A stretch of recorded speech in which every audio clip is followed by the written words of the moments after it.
Et par ailleurs, il y a eu, pour compléter ce système, la défense de l'Église face aux menaces qui pesaient sur elle, il y a eu la création du Saint-Office qui venait en quelque sorte doubler ou venir prendre la place de l'Inquisition.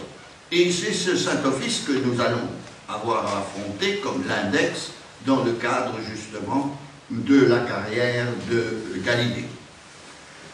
Galilée n'a pas été un très bon élève, si je puis dire. Il n'a jamais eu de diplôme universitaire. Ça ne l'a pas empêché d'être professeur.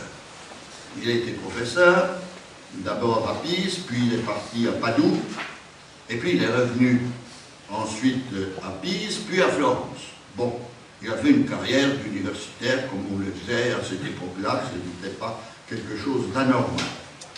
Et Galilée, dans sa carrière, a donc été amené à exposer ses découvertes.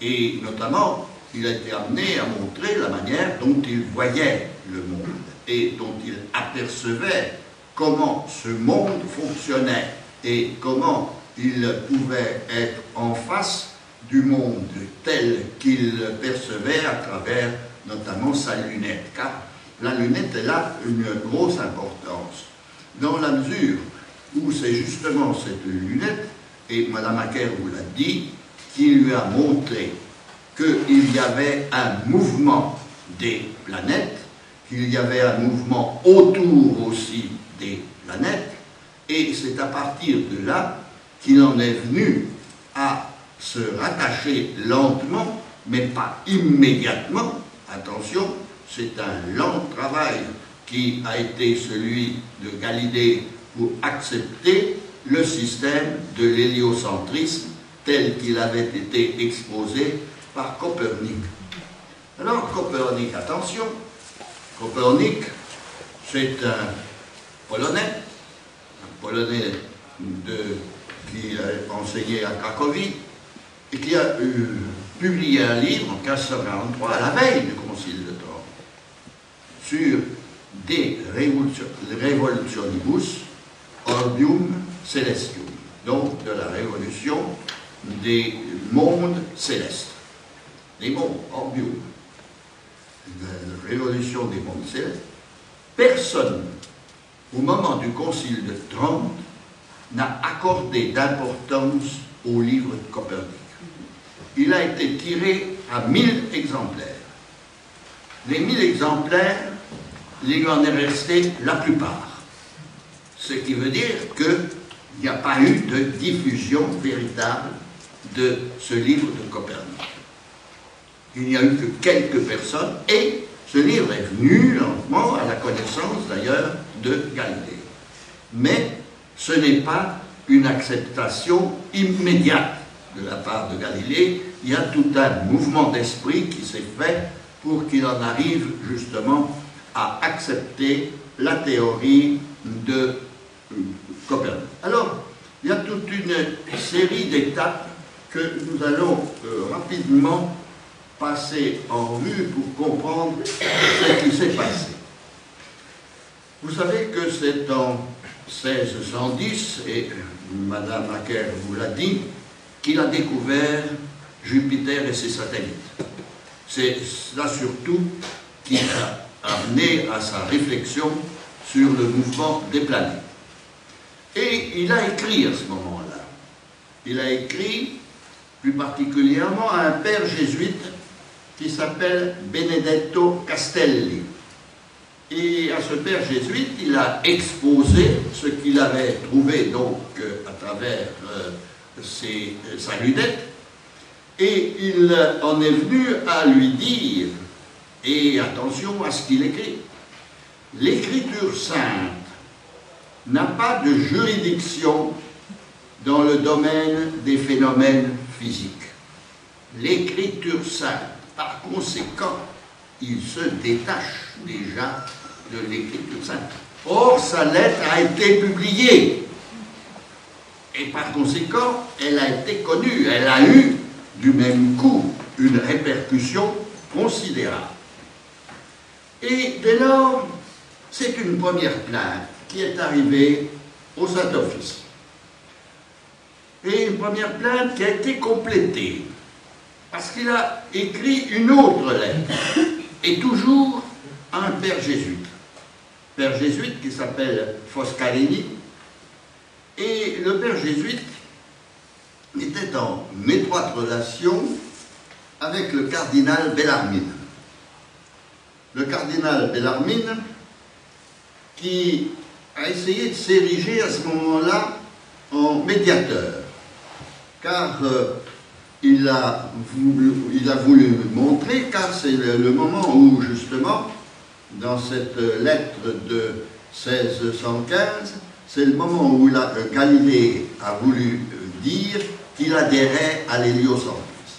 Et le cardinal Bellarmine lui a conseillé de ne pas faire de l'héliocentrisme une vérité scientifique, de garder cette vérité pour lui, mais de ne pas la diffuser. Premier point. Puis arrive, peu après cette lettre, une autre lettre. Toutes ces lettres sont publiques, toutes ces lettres sont publiées, elles sont connues. Une autre lettre à la grande duchesse Christine, la grande duchesse Christine de Florence, une grande duchesse Médicis.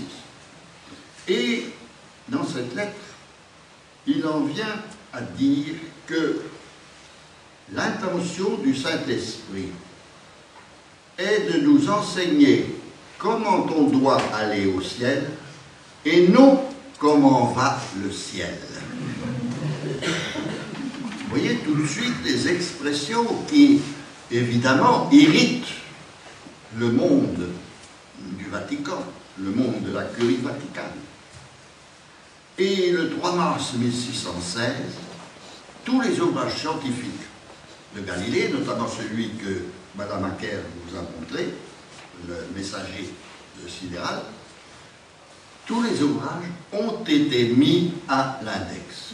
Premier moment important, donc, les ouvrages de Galilée à l'index. Il continue ces expériences, vous en avez eu un certain nombre d'images, et en 1623, il publie un ouvrage particulièrement important. C'est l'ouvrage qui s'appelle Il Saggiatore. Il Saggiatore, et il invite le lecteur dans cet ouvrage à une méditation sur la science et sur les méthodes de la science. Et surtout, il dit bien d'abord que l'univers est lié étroitement à des lois mathématiques. Et il dit clairement que du même coup est exclue l'intervention de la Providence. Deuxième point dans cet ouvrage, et nous allons le retrouver profondément tout à l'heure au moment du procès. Deuxième point, il expose dans cet ouvrage, il expose ses idées sur la matière. Et pour lui, la matière est faite de corpuscules. Alors attention, cette théorie corpusculaire, elle est extrêmement importante, car nous allons voir tout à l'heure qu'elle met en cause la transsubstantiation dans le fameux sacrement de l'Eucharistie. Alors, cette théorie corpusculaire, c'est un moment extrêmement important. La matière faite de corpuscules, qui n'est pas un ensemble fini, désormais, cela va contre Aristote, mais ça rejoint en partie Platon, car dans sa jeunesse, Galilée a beaucoup pratiqué Platon et les dialogues platoniciens. En 1624, Galilée se rend à Rome. Il se rend à Rome, il rencontre le pape Urbain VIII, et son grand désir, c'était de faire sortir ses ouvrages de l'index. Comment y arriver? Il expose à Urbain VIII son idée de composer un dialogue sur le modèle platonicien, et Urbain VIII l'y encourage. Alors ce dialogue, il l'a publié relativement tard, puisqu'il le publie seulement en 1632. Dialogo sopra i due massimi sistemi del mondo, tolemaico et coperniciano. C'est très clair, dialogue sur les deux systèmes du monde, tolémaïque, copernicien. Nous retrouvons bien ce que disait Madame Hacker sur le plan, justement, du géocentrisme hérité d'Aristote et de Ptolémée. La Terre tourne autour du Soleil, ça, il le montre particulièrement bien, mais il l'explique d'une manière curieuse. Mais ce n'est pas sa faute. Il explique tout simplement que si la Terre tourne autour du Soleil, il l'a observé et il le démontre à partir du mouvement des marées. Tout le monde sait bien que c'est beaucoup plus tard d'ailleurs que l'influence de la Lune sur les marées viendra à la compréhension du public, mais à cette époque-là, ce n'était pas encore connu. Il faut attendre Newton pour qu'on puisse arriver à cette démonstration. Seulement, surtout, il y a 4 personnages dans le dialogue. 4 personnages, mais il y en a un qui nous intéresse. Il y en a un qui s'appelle Simplicio. Simplet, autrement dit. Et qui est Simplet? Ben, c'est Urbain VIII. Et pourquoi c'est Urbain VIII? Parce qu'il est le défenseur du système ptolémaïque. Alors que les 3 autres personnages s'efforcent de comprendre le système copernicien, lui reste attaché au vieux système géocentrique. Alors inutile de vous dire que le pape a tout de même compris. Inutile de vous dire les réactions qui en résultent de la part de la curie vaticane. Et du même coup, comment ces réactions ont amené par là le Saint-Office à intervenir et à convoquer, autrement dit Galilée, et à lui intenter un procès. Nous arrivons donc au procès. Alors ce procès, il n'est pas facile de pouvoir comprendre ce qui s'est passé. Pourquoi? Les documents, ils sont aux archives vaticanes. Et il y a longtemps qu'ils ont été ouverts. Le tableau que je vous ai donné en 1857, les documents étaient connus. Seulement, attention, je vais vous dire de quoi il s'agit dans ces documents. Ce document que nous avons aux archives vaticanes, c'est uniquement l'acte final du procès. Ce qui veut dire que nous n'avons pas l'acte d'accusation, que nous n'avons pas le procès verbal du procès, alors que nous savons parfaitement que pour d'autres procès, le procès de Giordano Bruno par exemple, ou de Tommaso Campanella, nous savons parfaitement, là, nous avons tous les documents qui concernent cette partie.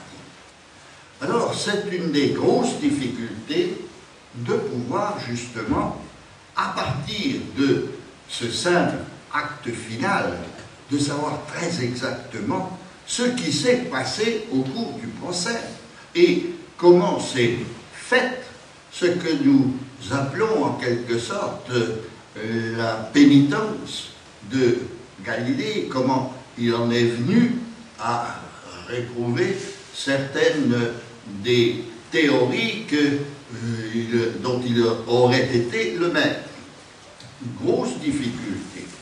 Mais ce que nous voyons à travers l'acte final, et c'est une analyse extrêmement fine qui a été faite par un chercheur italien qui en fait a travaillé en France et qui a été formé en France, qui s'appelle Pietro Redondi, qui a été amené à regarder très exactement ce qui était à la base du procès tel qu'on pouvait le définir de l'acte final. Alors d'abord, il y a une remarque qui s'impose, c'est que vous êtes en face d'un tribunal qui est un tribunal de l'Inquisition, puisque vous avez 3 dominicains. Les dominicains sont les juges du tribunal de l'Inquisition depuis l'origine.